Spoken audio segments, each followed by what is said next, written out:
So we'll start the class in a seated position, and today's class is a whole body class with just a couple of focuses, which would be pelvic stability, ab work, and another look at the neck, just looking at the neck in maybe a new way, which is always a good thing to do. So we're going to start with a vagal release. Before we do anything, just sort of check in and just assess how you're feeling on a scale of anxiety. So we can wake up feeling all happy and then we get a phone call or a letter from the bank, or we get stuck in traffic or have an argument and instantly we're into fight and flight and we feel a little bit anxious. So just think, where are you in the spectrum of 1 to 100? It's always good to sort of measure things. So just think where you are, and then just move your neck. The neck, there's two places in the body where you know where you're holding tension. So neck people, they'll feel quite stiff in their neck, and they'll feel quite limited in the range. And if you look in the mirror, you'll see that your neck muscles are sort of standing up. Your jaw muscles might be visible as well. Or it might be a low back thing. You might just feel that your low back is feeling a bit achy, and that's another sign of stress. And that's because the psoas, which is part of the vagal system, it's part of the fight and flight, and you can see it attaches. This is not a medical picture, it's just a diagram. But you can see that the psoas connects with the diaphragm at the top, and then it's connecting to each of your lumbar vertebrae. So if you are getting stressed, the psoas will constrict and shorten, bringing you into a place where you could either fight or run away, whichever that's going to be. And as it shortens and tightens, then it obviously affects the alignment in the spine. So either the neck or the spine. And these things are sort of subliminal, they're going on all the time, and we learn to sort of screen them out. So let's just do a couple of different vagal releases. So they all benefit the whole system, although some are a little bit more specialized. So I thought we'd do the finger in the ear, because we haven't done that for a while. So choose a finger that hasn't got a long nail. So sometimes that might be the little finger, which you can angle and use the pad of the finger. And you're going into the whole of the ear, and then you're going to push slightly upwards, slightly backwards, and you want to feel the firmness of your skull. So you're not pressing super hard, but you want to feel that there's bone underneath the tissue. So when you do that, you trap the nerve that's coming out of the brain stem. It's the auricular stem, which is pertaining to hearing. You're trapping the nerve and you're just slightly pressing on it, so that you're sending messages back through the vagal system to the brain, just to balance. And again, you're going to get the same reactions: the sigh, the swallow, the yawn, a little bit more saliva in the mouth. Carol was talking about the gut. It's going to affect gut function. So it's just bringing you out of that frontal state of being fight and flight back into that bringing you out of the middle state, which is fight and flight, and bringing you into that frontal state, which is balance and relaxing, resting, restoring, calm, and happy. So I got my swallow there. So then take the same finger, find there's a little ridge above the whole of the ear, and then there's a second indentation above, in line with the whole of the ear. So you're going to go into that second indentation, and again, you're pushing slightly, pushing into the skull, slightly upwards, slightly backwards, till you can feel the firm bone of the skull. So as soon as you can feel that, your brain is connecting, and you're just, again, it's a different branch of the same nerve. If you wanted to be a little bit more effective, you could also bring in the branch of the eyes and look up to what would be 2 o'clock on the clock that's in front of you. So now you're working 2 of the branches, the visual branch and the hearing branch, the auricular branch. And I got a nice sigh there. I could feel my diaphragm. So when you're stressed and tense, you're going to feel tightness in the diaphragm. You're going to feel the psoas muscles shortened and tightened, if you're taking notice. So these are things that we don't take much notice of normally, but the second stage from that would be, for me, it would be an achy back. For Carol, it might be an ache in the neck, where the neck muscles are reacting to that.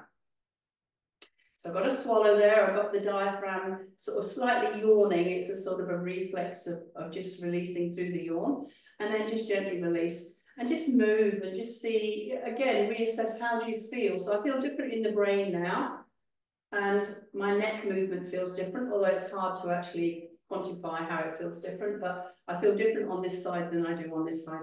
So other hand, check that you're not digging a nail in, because that's just going to push you into pain. So find a pad of the finger, if you've got long nails, and you're pushing into the hole of the ear, and you're pushing slightly upwards and slightly backwards. I quite like this release because it's the one release that you can do without people really noticing what you're doing. So if you are getting angry or stressed, you could just sort of sit here like this, and people probably wouldn't notice that you're using that pressure point, and you can bring yourself, you know, out of that fight and flight. So I've got my swallow there. So the vagal system comes out of the brainstem on both sides, and you do both sides, and they can both be out of balance, although one often is worse than the other. But there's a bit of a yawn there as well, so I'm getting quite a good release from this one. I haven't done this one for quite a while. So once you've had your release, then you're going above the hole of the ear to the ridge into the second indentation, directly above the hole of the ear. You're pushing upwards and gently backwards. You can feel the hardness of the skull, and maybe you're looking up at 10 o'clock as well. So you're bringing in the branch of the eyes as well. And immediately I got more saliva in the mouth. I swallowed.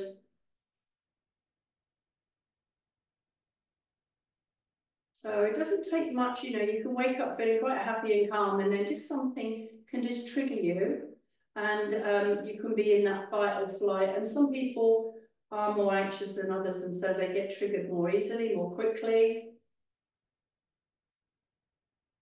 And it could go on for days and days. Say you've had an argument with someone. I've had car issues, flat battery, things like that. They just push you into that state of feeling anxious, not balanced, not happy. And so it's good to come back into that nice, calm state. Okay, so just move your neck. So my neck definitely feels freer now because it was a little bit stiff. Just assess where you are in that spectrum of anxiety, and maybe you're just checking with your neck and your back and just think, do I feel a little bit more balanced in those muscles? So we're going to just do a quick, another vagal release, which is the suboccipital muscles, and we're going to hold the skull, we're going to use our thumbs, and we're going to start behind the ears, and we're going to come under the rim of the skull, and we're just gently moving backwards and forwards. You don't need to use a lot of pressure. Thumbs are super safe for this, but you would never, ever use anything like a knobbler or anything hard, because there are nerves and there are blood vessels, obviously, in this area. I can feel that I'm really quite tender under the mastoid process, which is behind the ear. So you've got a hard bump here, and the skull comes down to its lowest point here. And there's lots of muscles, neck muscles that attach, even long back muscles attached to this place. So you're just gently rubbing. It's a nice one to do in bed at night when you're lying down so your arms don't get tired. And you're just doing that little frictional rub backwards and forwards. And it's quite a light pressure, and it's just messaging the nervous system. Look at these muscles, they're quite tight. Relax them. And I've got to swallow again, because when you're dealing with the suboccipital muscles, you're very close to the brain stem and the vagal system's influence. And so these are vagal releases, and you're just gently working inwards. You might find that the whole of the rim of the skull is very tender. So if that is the case, then you would go back. You might find just one side, and you could even sort of turn your head to one side and put a little bit of more head weight into the thumb. And you can just hold with the thumb without moving. So that would be a trigger point, or you could do the massage. If you had a lot of time, you could just do one side and then you can do another. The problem with doing this in a chair is your arms do get tired. So if you do feel that way, then just switch hands every now and again, because the heart is pumping blood up into the arms. And so that's going to slightly raise your blood pressure, and it's going to make the arm muscles fatigued if they're already a little bit tired. So I'm moving in, couple of millimeters at a time, and there's quite a lot of tender spots here.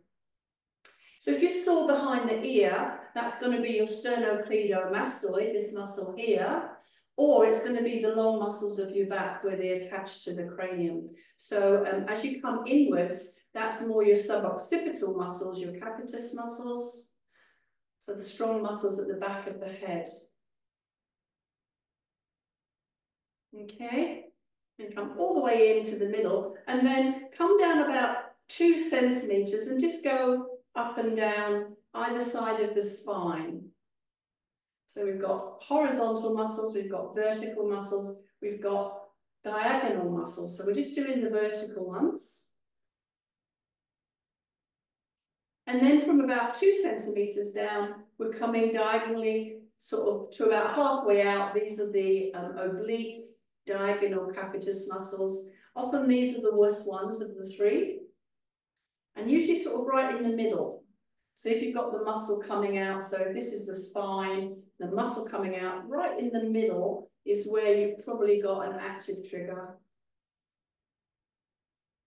You could also just do circles, and you could massage in the indentation in the middle of the triangle. So again, I'm getting quite a lot of swallowing going on, quite a lot of saliva in the mouth as my vagal system is being stimulated. So just move your head. So what happens if you've got a stiff sore neck, you've tried trigger point work and it just doesn't seem to work, you've tried massage, doesn't seem to work. Well, then maybe the third alternative is that the muscles are not actually, it's not so much a trigger point issue, it's actually an atrophy problem, where if you're holding your head in one position for too long, so computers would be the classic thing, maybe those muscles are atrophying, they're wasting and they're getting weaker. So maybe the way to address the pain is to deal with strengthening those muscles. So just try this on both sides. Take your, I'm doing my left side here, left hand to left side of the head, around the area of the temples, and just try pressing your head into your hand and pressing your hand into your head. So isometric means equal pressure. So 2 forces meeting, equal pressure. So the head is matching the exertion and the work of the upper hand. And if you feel pain in the neck, that's actually quite a good indication that you're probably on a weaker side and a troubled side, and a side where the muscles might have actually started to waste away a little bit.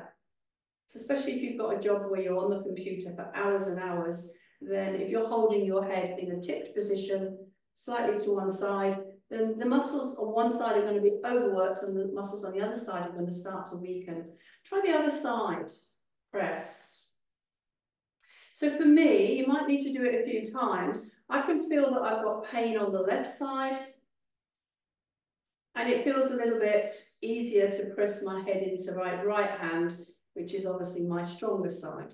So if you can figure out which is the weak side, you might not be able to straight away. You might need to practice this a while. Just put your hand on the side that you perceive to be weak, and you're going to press your head into your hand and your hand into your head, and you're going to count 5 seconds, 1, 2, 3, 4, 5, and release. You're not being rough because we've got nerves and we've got blood vessels in there, but you're just trying to press equal pressure through the head, through the hand, till you feel the muscles firing up.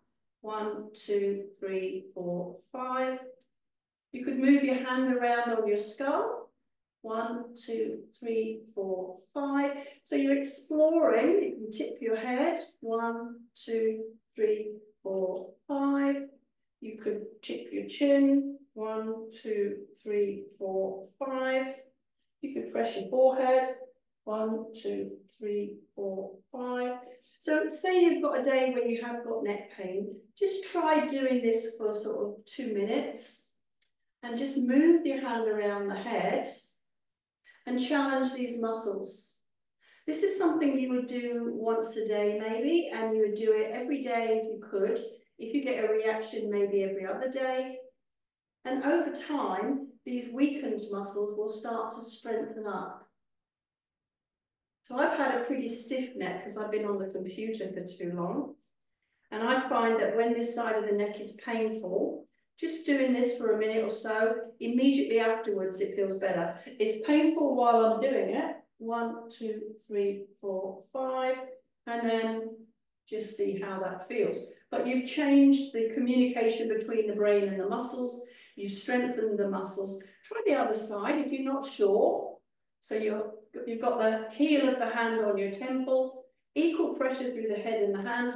1, 2, 3, 4, 5. You're not being super rough. You're not using a lot of force, just enough that you can feel the muscles firing up in the brain. 1, 2, 3, 4, 5. I'm moving my hand backwards from the temple towards the back of the skull. 1, 2, 3, 4, 5. You can tip your chin. 1, 2, 3, 4, 5. If you can tell straight away that this side is okay, you go back to the other side and do the side that's not okay. 1, 2, 3, 4, 5. So you don't want to overwork the side that's already very strong, because that might be overworking and might not like it. So what you should feel, even though it might be painful in the beginning, is that it's improving. If you feel that it's getting worse, then go to the other side. 1, 2, 3, 4, 5. And again, just assess and see how your neck is feeling. I'm just getting my notes out here. So how about rotation? How about putting your 3 fingers on the edge of your jaw? So if you know which side is the weaker side, start with the weaker side. If you're not sure, just try them both. And you're going to push your chin into your jaw into your fingers, and your fingers into your jaw. I might actually change that. It's actually easier using the heel of the hand rather than the fingers. So you're pushing the jaw into the hand into the jaw, and you're trying to turn your head towards the side. And you'll feel different muscles firing up. So do that 3, 4 times for a count of 5.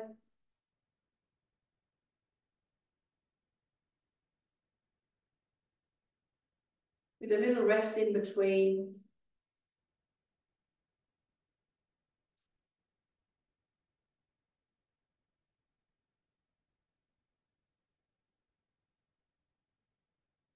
Maybe bring in a little bit of torsion. You're going to press the jaw into the hand into the jaw, and you're going to press, but you're going to allow the head to turn to the side. So it's actually moving,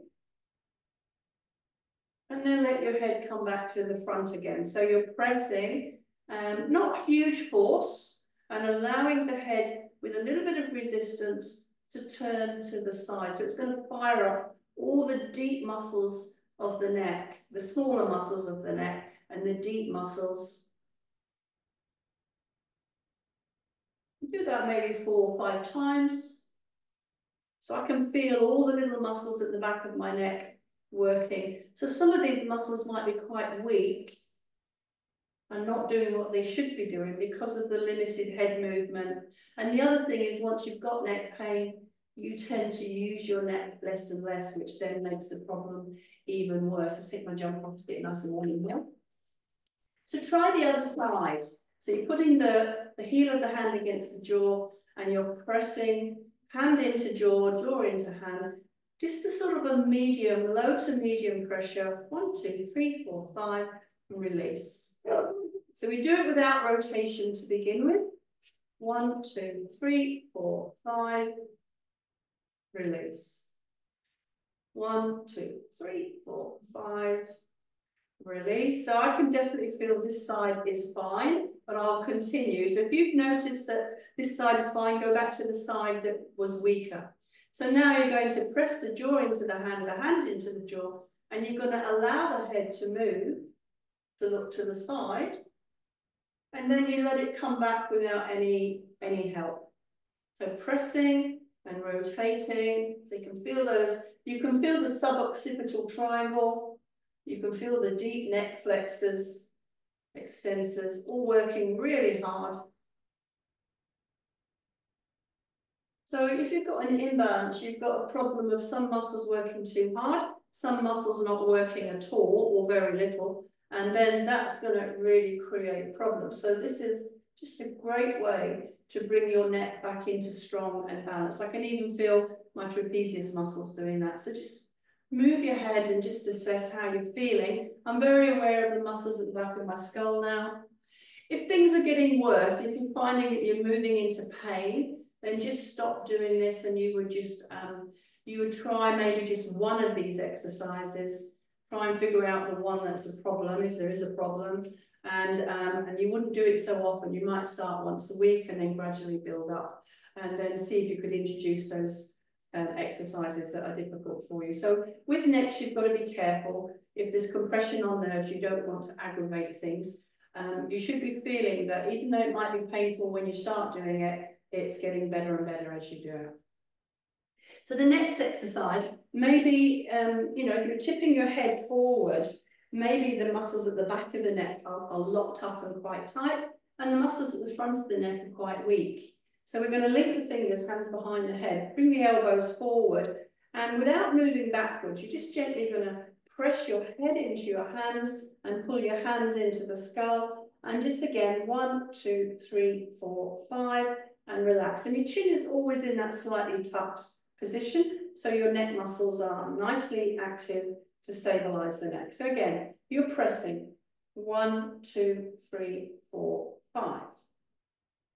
And again, press and pull 1, 2, 3, 4, 5. And I can feel when I'm doing this that the muscles at the back of the neck on one side, the capitis muscles at the back of the neck, are really part of the problem. So some of it's side neck muscles, some of it's the back of the neck. So you're pressing, and there's nothing going on this side. This side is fine.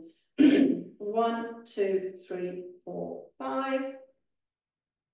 1, 2, 3, 4, 5. So maybe you're going to drop your elbows. Be very gentle with your neck on this one. And you're going to just apply a little bit of pressure with the hands. And then you're going to slowly resist and lift the head up. And you could finish with your head looking at the horizon. Or you could even go to looking at the ceiling. So I can definitely feel looking at the ceiling. There's a little bit of a challenge on that really tight side of the neck. So it's okay for it to be a little bit uncomfortable, but you're not moving into pain. Okay, so you're dropping the head, a little bit of resistance, not much, and then you're using that resistance to push the head into the hands, to lift the head, and you're either stopping with your head looking at the horizon, or your eyes are looking at the ceiling, chin slightly tucked, and come back down. You'd only do about 5 of these. You wouldn't do 10 and 20, because that could really irritate the neck. You're just doing 5, and then you do it again the next day. So you're dropping. Slight resistance, and you're pushing up. You're looking at the horizon. You may be looking at the ceiling. And I've noticed now that the pain in the back of the neck is slightly reduced, and come back down. You could also vary this. You could take your nose towards your right armpit, and you could apply a little bit of resistance, and you could work through a diagonal line. That was a little bit harder for me. And then again, dropping the chin. I'm just going to do 2, so exploring different ranges. So there's no hard or fast rule with this. You're exploring your own neck, looking for pain. So you're following the pain. Try the other armpit, left armpit. Drop the chin, a little bit of resistance, and you're slowly, slowly lifting against that comfortable resistance. So doing it this side, no discomfort at all. So for me at that point, I would go back to this one, which is really challenging this left side of my neck again. So you're dropping the nose towards the armpit, gentle pressure, slow, torsional head raise, and come back into center. So just assess. My neck feels really nice. Now I've stopped doing that, my neck feels really good. And the discomfort on this side of the neck is coming down, coming down, coming down. So there's another one that you can do. And that is, hang on, I'll just turn my paper over, make sure I don't miss any, with just one more. So we did the one moving backwards. So how about we make 2 fists, we put the fists under the chin, and we're going to just press the chin into the fists into the chin, and we're slowly dropping the chin. So that's going to fire up these muscles in the front of the neck, and it's going to release tight muscles in the back of the neck. So the extensors, the neck extensors. So make sure you haven't got any rings digging in. So you're going down really slowly. And this one, you use the resistance in both directions. And then you're pushing the chin up, but the chin is pushing into the hands. You could stop with the head, eyes looking at the horizon, or you could go to looking at the ceiling again. So resist as you slowly come down. So you can see that if you did this 2 or 3 times a week, over the weeks, your neck muscles, so resist and press. I'll make it really hard to push my chin up because my chin is pushing into my chin. If you did this over the weeks, your neck muscles would start to wake up and get stronger.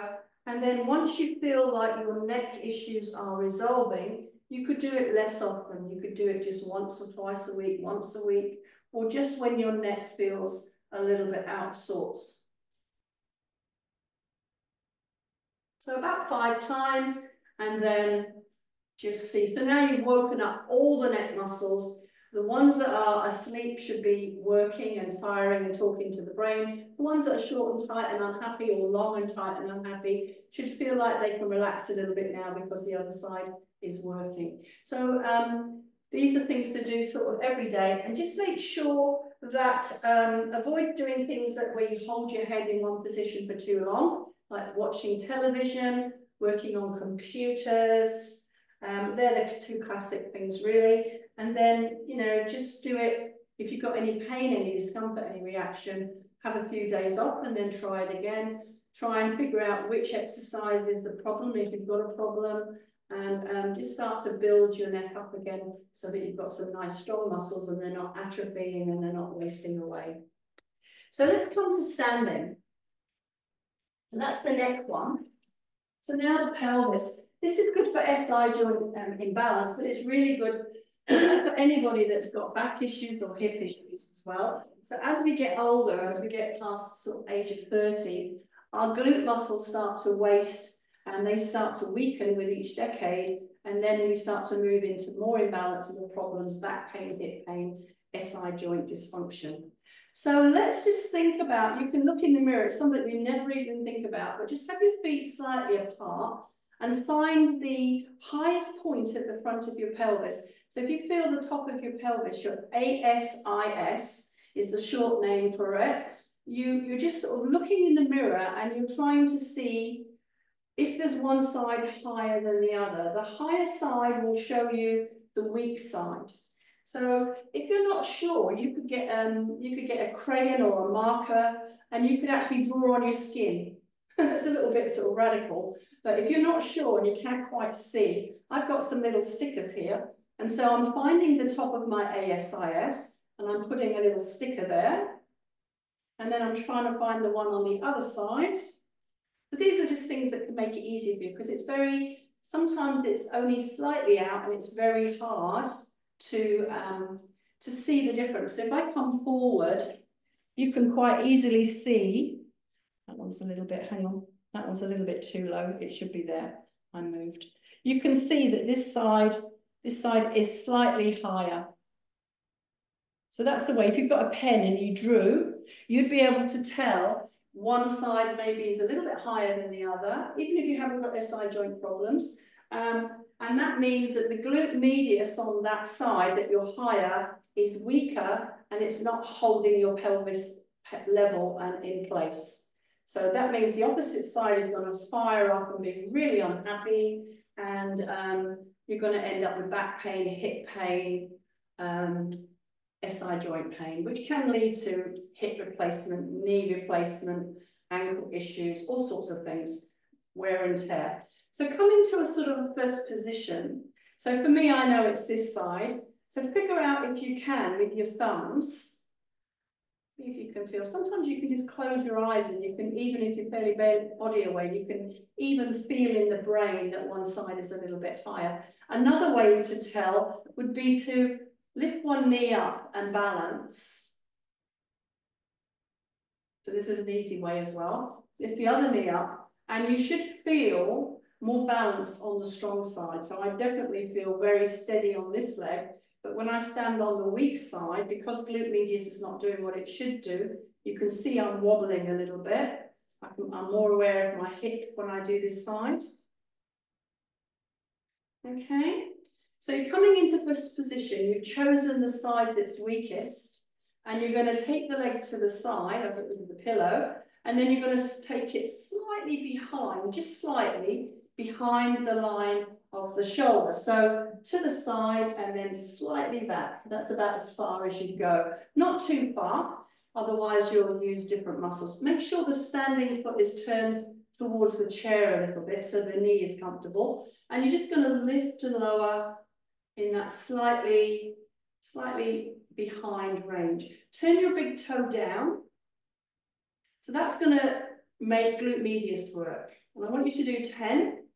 And I don't want you to do what I was just doing, which was moving my torso, which meant my standing leg could help. So you've got to keep your torso, the box of your body, very still so that you keep it in the glute medius, keep it as a good isolation. So if it's a weak side, you're going to notice straight away that that's not an easy thing to do. So you're doing 10, and then you're going to lift up, make sure the toes turn down. You're going to do 10 little pulses, 1 and 2 and 3 and 4, 5, 6, 7, 8, 9, 10, and come back down and do it again. 1, 2, 3. We're going to go for 30. 4, 5, and you'll notice that the standing leg is working. 6, 7. That's having to hold that hip, that side of your pelvis steady. And then on the 10th one, little tiny pulses, 1 and 2 and 3 and 4, 5 and 6 and 7 and 8 and 9 and 10. And if you can, because the standing side will be fatiguing, see if you can do a last set of 10. 1 and 2, nice and smooth. Keep the torso nice and still. 3. And finally, on my 3rd set, I can actually feel glute medius. Before that, there was no brain connection to it at all. 7, 8, 9, and finish with your 10 little pulses. 1 and 2 and 3 and 4 and 5, 6, 7, 8, 9, 10. And now the standing leg is complaining because that side is already tired. It's been doing a lot of the work that the weak side should have been doing. So just do a few little knee bends. If I'd left my little spots on, you might see by the end of this that I'm more level in the pelvis. So you get instant changes. This changes every day, this. So oftentimes when you wake up with a sore back, that's the pelvis is out and the back is having to react to that. So now we're going to do the other side. So carefully move the chair. Watch your back as you move the chair. And now do 1 set of 10 on the strong side. So we don't need to do 30 on this side.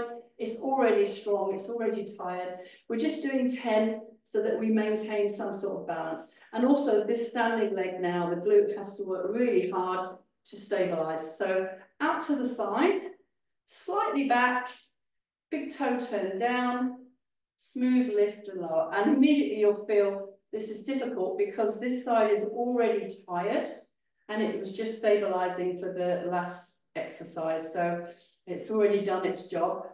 Make sure the toes on the standing foot are turned towards the chair so the knee is comfortable. See if you've got a better brain connection with these muscles. So if you can feel them fatiguing, that's actually a good thing because it means the brain is talking to the muscle and the muscle's sending messages back to the brain. 9, last set of 10, 1 set of pulses, 1 and 2 and 3 and 4 and 5 and 6 and 7, 8, 9, 10. And I've got a little bit of sensation in this leg, in this glute, that there was a little bit of work there, but it's not as much as when I did it on the other side. So let's just do a psoas release. So we talked about psoas being part of our fight and flight, so attached to the lumbar spine and coming down into the leg. So let's just see if we could lift the right knee. So you want to be level with the ASIS, the top of the pelvis. See if you could lift it even higher. And then slowly, slowly, slowly lower the leg to the floor. Do that 3 more times. So you're lifting to the level of the pelvis. See if you could lift to the level of the chest. Slowly, slowly. So you feel the muscle. As you slowly take the leg down, you become very aware of that side actually working. So you're strengthening the muscle as it eccentrically contracts, which means as it's getting longer. So you're working the muscle in both directions. So concentric contraction is as the muscle shortens. Eccentric is as it lengthens, lengthens, lengthens. We'll do 1 more, we'll do 5. And on the last one, so you're lifting the knee to the pelvis, lifting the knee to the chest, slowly, slowly, slowly coming down. And hopefully you can feel in your brain, you can actually feel that half, that side, fatiguing slightly, which is a good thing because then the brain is talking to the muscles. So try the other side. See how you go with lifting to the level of the pelvis. See if you could lift to the level of the chest. So I can lift a little bit higher on this side and slowly down. So left weak hip, left weak glute med, left psoas weak as well. So lifting up, chest height, slowly down. So a great way to relax the back is just to really strengthen the psoas in the eccentric and the concentric ranges. So psoas can be weak as well as tight. And so this is really making, so you want to see if you can get up to that hip height. That's when it contracts. And then as you lower the knee, the muscles are lengthening, lengthening, lengthening. And again, so this is abdominal work. Some people talk about the psoas as if it is the abdominal muscle at the back of the abdominal cavity. It's a back muscle and it's a sort of abdominal muscle as well. It's not like any other muscle in the body. Last one. So you should feel now just a general fatigue through both sides. And that's really good because now your spine will be more neutral and more relaxed. So let's just get rid of our chairs. Let's go to the floor. Seems like we've kept our internet connection, which is good. So you're going to grab your band now. Oh, ball, sorry, the ball. If you haven't got a football, then a soft, squishy football, then you just use a rolled up cushion just to give you a little bit of feedback. So we're going to do the postural restoration exercise. We want to do it just on one side. We want to balance the body because we've got this brain that's dominant in the right. We've got this dominant right side diaphragm and then imbalance in the pelvis. So we're going to have right sided body at the top, on top, lying on our left side. We want a pillow for the neck. And we're going to put the ball or the pillow, so you could just fold up a pillow between the knees. And if you've got neck issues, then you're going to have your pillow, your other pillow, having your head slightly up. So you don't want to be level in the neck, you want to be slightly up because that's going to turn off dominant neck muscles. If you're okay to do this, prop your head up, then again, the cervical vertebra is diagonally angled, and that means that you can't fire up those neck muscles quite so much. So put your hands, your top hand is your right hand. You're going to take your right arm in front of your body. You're going to breathe in and you're going to stretch that right hand forward. And you want to feel that the right side of your rib cage is expanding. 1, 2, 3, 4, 5. As you hold your breath, you gently squeeze the ball, not too much, and allow your pelvis, but not your shoulder, to roll back a little bit. So count to 5 as you hold the breath. And then you blow up the balloon and you press into the ball. 1, 2, 3, 4, 5, and you should feel this whole left side waist abdominal muscles contract. So come back into your level middle position. Breathe in and stretch for 5. As you hold the breath, you gently squeeze the ball, you roll the pelvis back, but not the shoulder. 1, 2, 3, 4, 5. And then you forcefully blow out through the mouth as if you're blowing up a balloon. And you press your top knee into the ball. 1, 2, 3, 4, 5. And then you come back into your middle neutral position. So again, breathe in and reach for 5. Hold the breath and squeeze the ball slightly and roll just the pelvis backwards to get into position for 5. Blow up the balloon, blow out through the mouth. As you squeeze the ball, you want to feel the muscles contracting on that lower side. Come back into your start position. Breathe in and reach. We'll do it 4 times. Feel the right side rib cage expand. As you hold the breath, you gently squeeze the ball, you roll the pelvis back a little bit, and then you blow up the balloon and you press 1, 2, 3, 4, 5, and come back into your neutral position. Well done. So now you're going to take the ball or the pillow, and you're going to put the top leg, the right leg, on the ball or the pillow.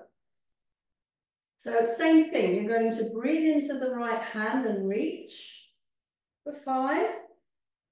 As you hold your breath, I want you to roll your pelvis slightly forward this time.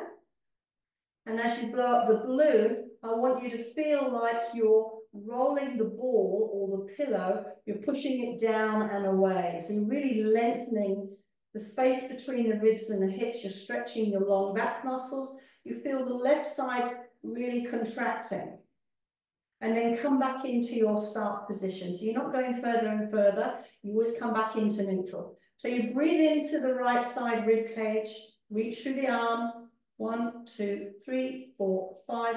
As you hold your breath, you just roll the pelvis slightly forward, try and keep the shoulder where it is.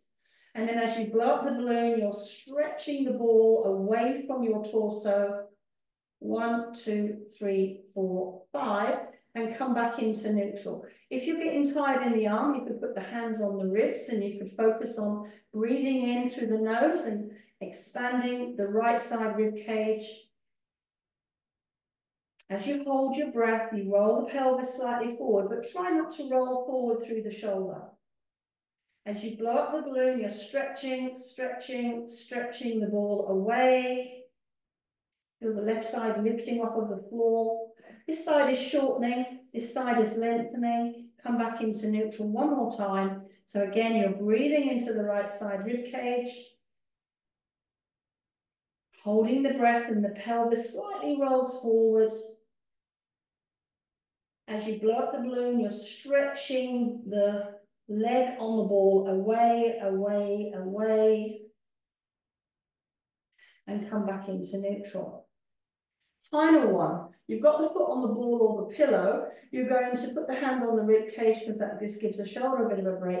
You're breathing into the right side rib cage through the nose. And this time you hold the breath for 5, 1, 2, 3, 4, 5. You stay in neutral, but you're lifting the foot as high as you can with your big toe turned down. Glute medius again. 1, 2, 3, 4, 5, and then come back to the ball. So the ball is basically putting the foot level with the pelvis. So again, you're breathing into the right side. If you want to, you can stretch out through the arm if that helps you.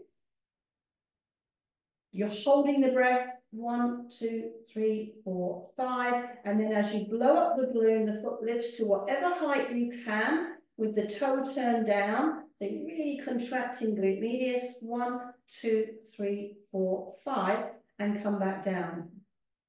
So again, breathing into the right side. Hold the breath. As you blow up the balloon, the foot lifts, the toe turns down. 1, 2, 3, 4, 5. So one more time. So breathing in, expanding right side rib cage, hold the breath. And as you blow up the balloon, the foot lifts and the toe turns down to internally rotate the femur to fire up glute medius. 1, 2, 3, and come back down. So when you do the postural restoration, you always work on the right side. You don't do it on both sides. You're trying to bring back balance. Right side is dominant. We want left side to wake up. So coming into sitting for a minute. So grab your pillow if you need a pillow. Grab your band or a stretchy scarf if you've got a stretchy scarf. How are we doing for time? We need to speed up a bit now. So now we're going to work on all of the glutes. So we're going to put the band around just above the knees. And when you're working these glutes, you know, you can actually go to quite a strong band. But if you've got a pink band, that's fine. But you might want to progress to one that's a little bit harder. So you're coming into side lying. If you need a pillow for the neck, use the pillow. You've got your feet together, and we're just going to do 10 clams. So we're lifting and lowering. You're pulling up through the pelvic floor. You're imprinting the belly button. So really strengthening the muscles at the back of the pelvis so that the pelvis is held steady and level as we walk. So we don't get problems in the hip, problems in the spine, problems in the SI joints. That's about 10. And then we could lift the knee to parallel, knee to knee, toe to toe. So knee to knee, there's no resistance on the band, but toe to toe, you can feel glute medius. Knee to knee, toe to toe. Knee to knee. So you could just do a few of these exercises. You don't need to do them all. It's just giving you ideas of what you could do. So you could just pick one and you could just do that. And then you could rotate the exercises. And over the days, over the weeks, you'll notice that your glutes are getting stronger and a lot of the pains in your body are getting less and less. So I can really feel glutes are firing up. We're short of time, so we're going to do about 5 or 6. So bring the knees together for a little bit of a rest if you need to. So how about we bring the knee into the chest and then we extend the leg. So try and keep the torso very still, knee to chest. You feel the glutes are working because of the band. If it gets too much, just take the band off and just do it without the band. So the band might be an optional extra if you find that it is really too much for you and these muscles are so weak and atrophied that they're actually not able to do it, then just do a few and build up gradually. So this is my last one because my glutes are complaining. Sometimes complaining means that's the dominant side and it's really tired and overworked. And then the final one would be to take the leg into a straight leg and just to slightly lift and lower in that small range. And you could turn your toe down. So you're firing up glute medius again. Maximus and minimus will be working as well, but it's glute medius is the one that is really responsible for hip stabilization in walking. And for me, just go to fatigue. So for me, that's time to stop. So carefully come to sitting. Change sides. So repeat to the other side. So if you need to get your neck stable on a pillow, then do that now. Big toes together and we're lifting. So I'm on my weak side now. My other side was my dominant side.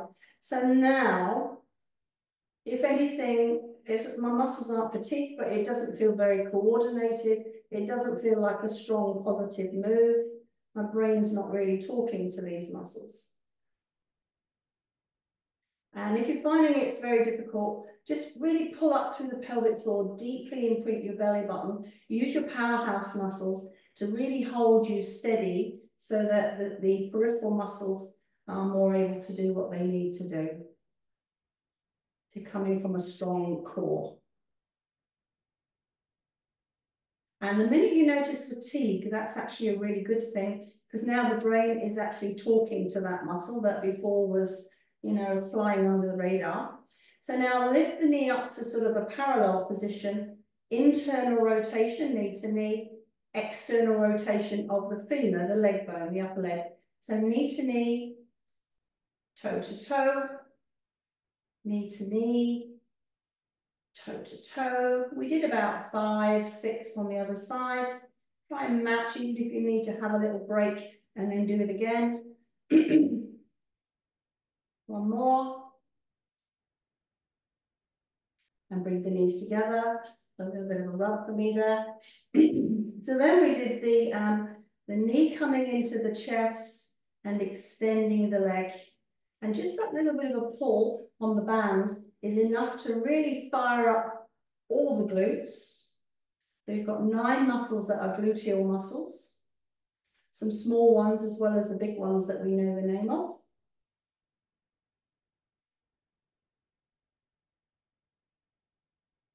So again, you're going to fatigue.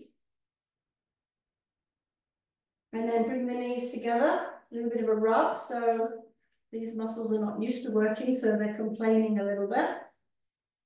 And the final one was the leg lift. So you're turning the big toe down, which makes glute medius work more than the other muscles, and you're just lifting the lower in a very sort of middle range, small middle range.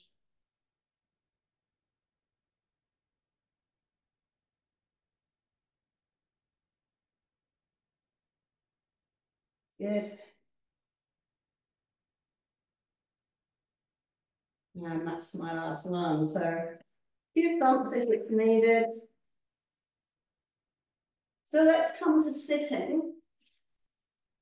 Take the bands away. Missed out a few because we ran out of time, but we're going to do abs to finish. So if you need a pillow for your neck and you're going to grab the ball, we're going to put the ball under the right foot.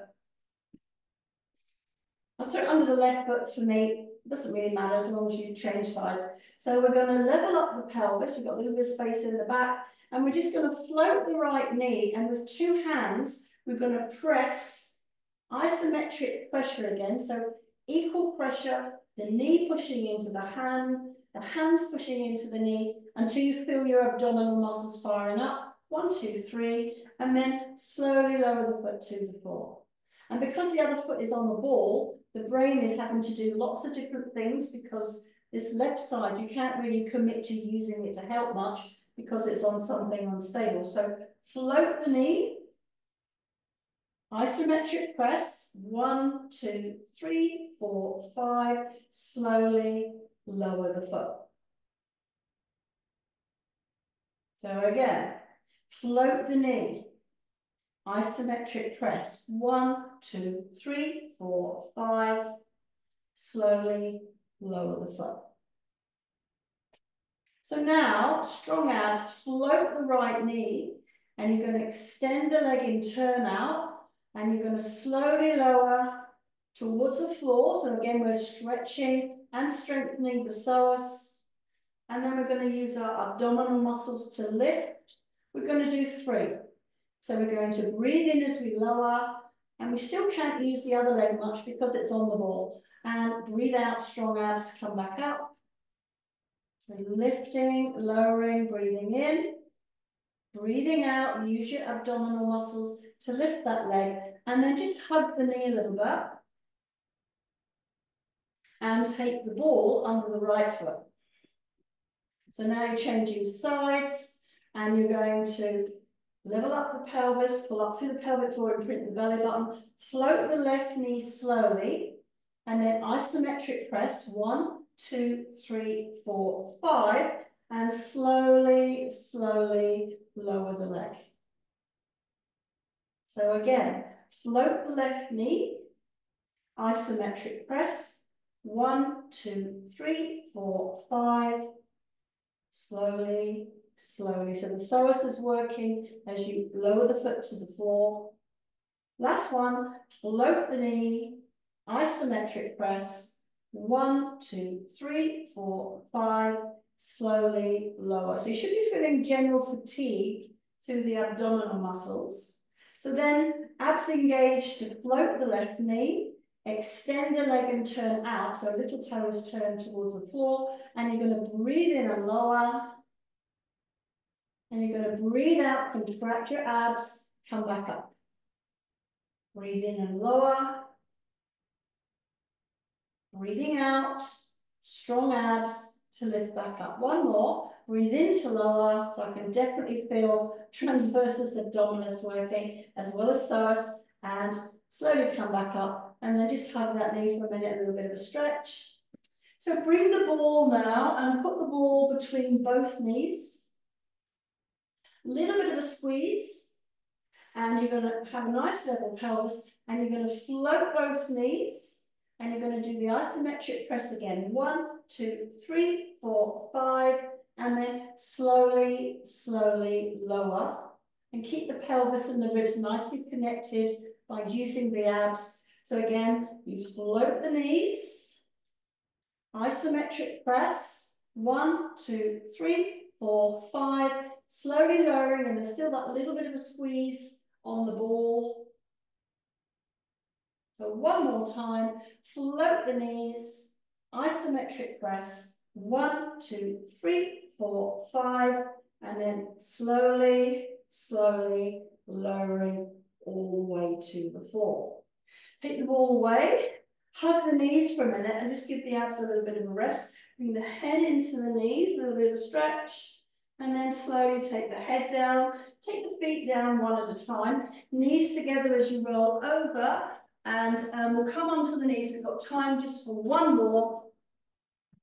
Hands on the shoulders, knees on the hips, and we're going to think about the box of our body staying very square and very level, and we're going to slide right hand, left leg out, and then lift to the height of the shoulder and the pelvis.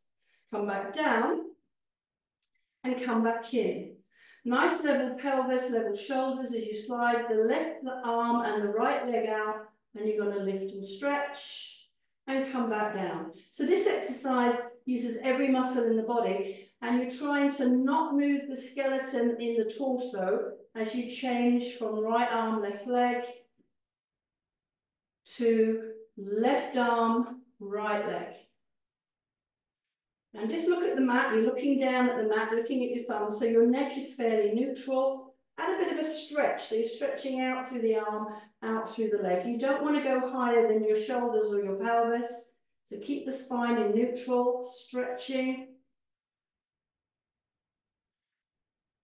So as you get better at this, you can go a little bit faster.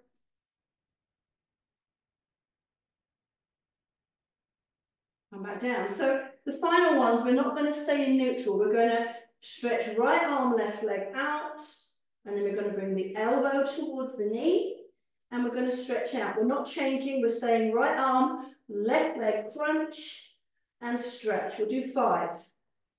Crunch, so big finale, and stretching, crunching, and stretching, crunching, stretching, and then hand and knee down. Strong abs, left arm, right leg, stretch out, and then crunch and stretch.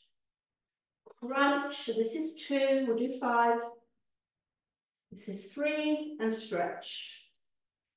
This is 4, and stretch.